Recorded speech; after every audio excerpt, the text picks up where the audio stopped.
കേരളത്തിൽ അഴിമതി വ്യവസായം മാത്രം ഭംഗിയായി നടക്കുന്നുണ്ടെന്ന് LDF കൺവീനർ വൈക്കം വിശ്വൻ. അഴിമതി നടത്തി എങ്ങനെ ലാഭമുണ്ടാക്കാമെന്നാണ് UDF സർക്കാർ ആലോചിക്കുന്നതെന്നും വൈക്കം വിശ്വൻ പറഞ്ഞു. ഇതിനെ മാറ്റിയെടുക്കാൻ വേണ്ടി നിരന്തരമായി ശക്തിയായി നീങ്ങുന്നുണ്ടായിരുന്നു.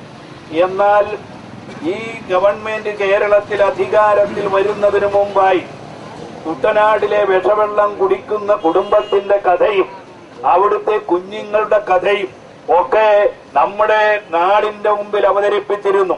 പ്രത്യേകിച്ച് തിരുവനന്തപുരത്തെ ജനറൽ ആശുപത്രിയിലെ ഒരു വാർഡും കുട്ടനാട്ടിലെ വെള്ളം കുടിയും ഒക്കെ നമ്മളെ ബോധ്യപ്പെടുത്തുന്ന രീതിയിൽ അധികാരത്തിലോട്ട് വരുന്നതിന് വേണ്ടി ശ്രമിച്ചിരുന്നതാണ്. അവിടെയാണ് കേന്ദ്ര ഗവൺമെന്റിന്റെ സഹായത്തോടുകൂടി ഒരു വളർച്ചയുണ്ടാകുന്നു എന്ന് പറഞ്ഞാൽ ആ വളർച്ച കാർഷിക രംഗത്ത് കേരളം കൈവരിക്കേണ്ട നേട്ടങ്ങളുടെ ഒന്നാണ്.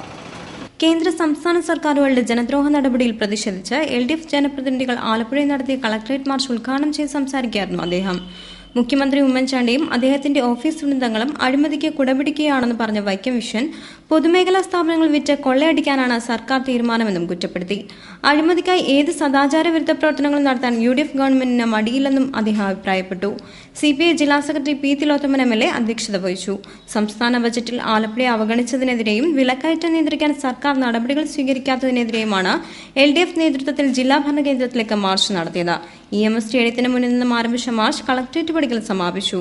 LDF ജനപ്രതിനിധികളോടൊപ്പം നിരവധി പ്രവർത്തകരും മാർച്ചിലും ധർണയിലും അണിചേർന്നു.